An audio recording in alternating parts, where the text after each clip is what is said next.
सभी लोगों को मेरा प्यार भरा नमस्कार। आज हम चर्चा करेंगे कि जीवा का से जो हम शब्द बोलते हैं उनसे क्या हमें हानि मिलती है और क्या हमें लाभ होता है। तो जीवा कहते हैं कि जीवा में दो प्रकार का, अगर उसको नियंत्रण कर लिया जाए तो दो प्रकार के फायदे हैं। अगर हम भोजन पर नियंत्रण कर लेते हैं तो हमारा स्वास्थ्य ठीक रहेगा। अगर हम बोलने पर नियंत्रण कर लेते हैं तो हम हमेशा खुश रहेंगे और शांति रहेगी। इसलिए कबीरदास जी ने लिखा भी है दोहा कि जिह्वा बड़ी कमाल है, जिह्वा बड़ी कमाल है कह भीतर घुस जाए, जिह्वा बड़ी कमाल है कह भीतर घुस जाए, उसको तो परवाह नहीं चाहे फूटे कपाल। मतलब जीवा ऐसी है कि वो शब्द कुछ भी बोल जाए उसको क्या परवाह, तो अंदर चली गई और इसके बाद क्या परिणाम भुगतना पड़ता है वो तो कहने वाला ही भोगता है। तो शब्द शब्द कोई कहे, शब्द शब्द कोई कहे, शब्द के हाथ न पाँव, शब्द शब्द कोई कहे, शब्द के हाथ न पाँव, एक शब्द औषधि करे और एक शब्द करे घाव। एक शब्द सुखरास है, एक शब्द दुखरास, एक शब्द प्रेम से बांध ले और एक बने गले का फांस। कभी कभी शब्द गले का फांस भी बन जाता है और एक शब्द जो है प्रेम से बांध भी लेते हैं। कोई भी कितना भी अनजान हो, कितना भी खूंखार जानवर हो, उसको भी प्रेम से बांध लेता है। तो इसी प्रसंग में एक कथा है कि एक गांव में एक बूढ़ी माँ थी। उनके एक ही बेटा था, उसका विवाह हो रहा था, उत्सव हो रहा था और उस उत्सव में वो इतनी व्यस्त थी कि उनको किसी आने जाने को देखने का समय नहीं मिल पा रहा था।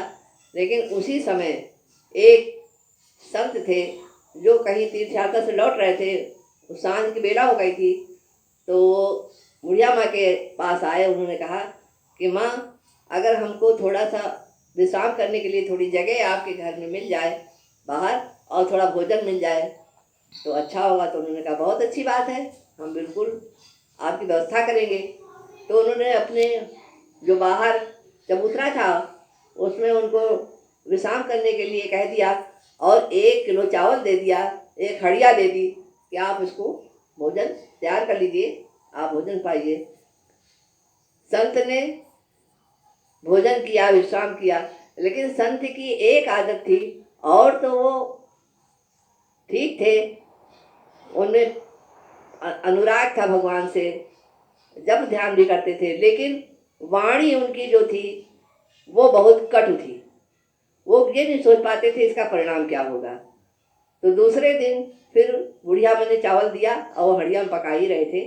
वो व्यस्त थी काम में। अपनी बुढ़िया माँ किसी काम से बाहर आई तो उन्होंने उनसे पूछा कि आप ठीक हो, सब ठीक है?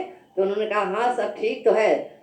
तो माँ जी थोड़ा बैठो। उन्होंने कहा मेरे पास समय तो नहीं, लेकिन हाँ चलो बैठती हूँ, क्या बात है? उन्होंने कहा एक बात आपसे कहना चाहते हैं, आप यहाँ इतना उत्सव हो रहा है, सब कुछ हो रहा है, मान लीजिए कि इसी समय आपका बेटा बीमार हो जाए और फिर मरणासन स्थिति में हो जाए तो आप क्या करेंगे?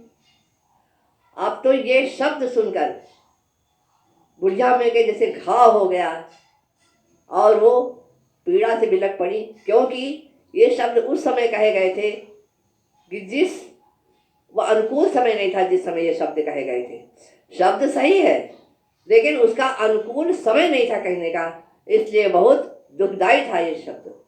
बुढ़िया को बहुत दुख लगा। उन्होंने कहा इसी समय आप चावल अपना समेटिए और आप यहाँ से, घर से तुरंत यहाँ से चले जाइए।